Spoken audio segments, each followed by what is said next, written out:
The number 2 card of the major arcana is the High Priestess, and she's often called the spiritual mother of the tarot.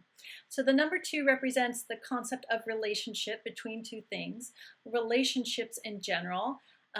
It's the one of the individual self and the other. It's the two coming together. Now, the element associated with the High Priestess is water, and the ruling planet is the moon. Both water and the moon are feminine symbols, feminine energies. They represent emotions, intuition, nurturing qualities, motherly energy, caretaking energy. And they give this High Priestess almost like a flood of feminine receptivity to receive her intuitive and psychic guidance. Now, the High Priestess holds in her lap a scroll. Sometimes it's a book in some decks, but the scroll, the book, represents spiritual knowledge and wisdom. So she must be receptive to receive whatever spiritual knowledge, whatever spiritual wisdom, whatever psychic insights you can say, she is to receive to help whoever comes to her for advice. Now, the moon and water are both very reflective. So water reflects light. The moon reflects the light of the sun. So there's a strong element of being self-reflective with this card, turning within through meditation and contemplation to connect with your soul, to connect with your higher self, to connect with spirit. And that process helps you to connect with your own intuition and your own psychic perceptions, if you want to say it that way. Now, the High Priestess sits between two columns, and these are said to be the columns from Solomon's temple. And the B represents Boaz, and the J is Joachim, or Joachim. The white one represents masculine energy, and the black one represents feminine energy. So feminine energy is nighttime, it is dark, it is when the moon shines, it is receptive, it is connected to earth.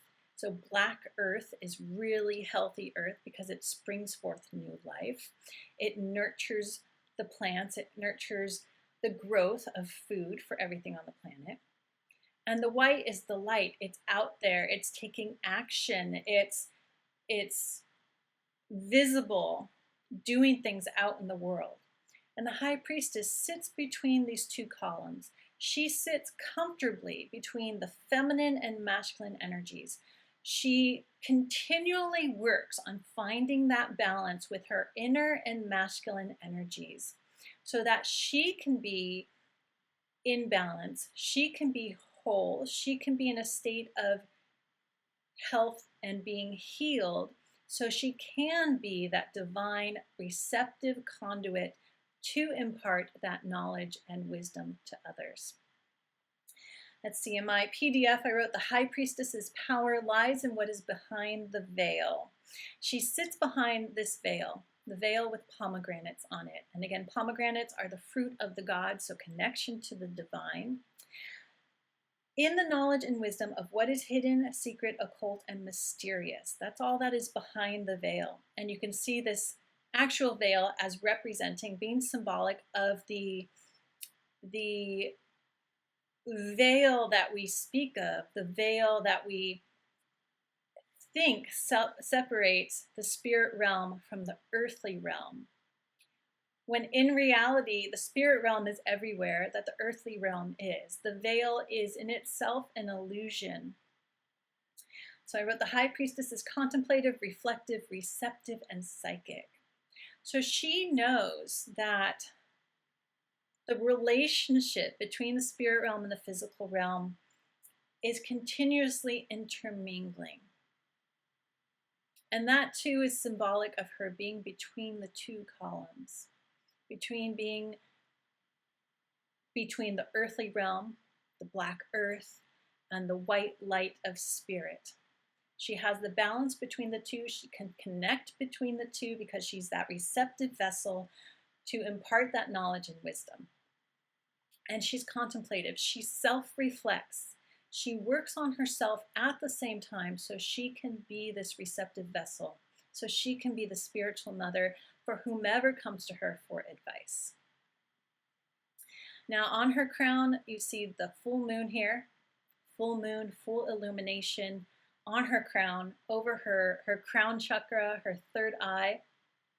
And then she also has the crescent moon down here, illuminated by the sun in bright yellow.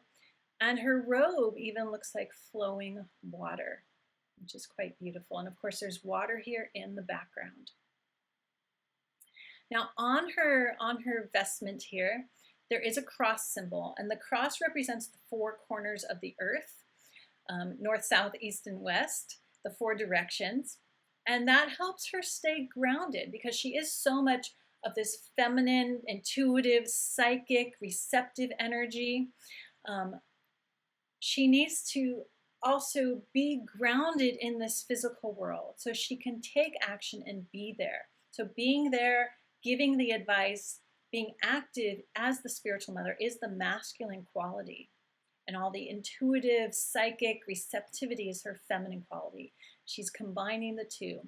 And the cross representing the four directions helps her stay grounded as well. All right, that is our beautiful high priestess. Oh, archetypes, spiritual mother. You can even say like a nun, a female monk, are they called? I think they're called nuns. The divine feminine energy, an oracle, a sorceress, a witch, even a lunatic. If you look at kind of more the negative qualities of this, someone who's too much lost in their intuition, someone who who's not grounded at all and is all up in their intuitive self will come across as a little bit crazy sometimes. So you could say a lunatic, literally someone influenced by the moon.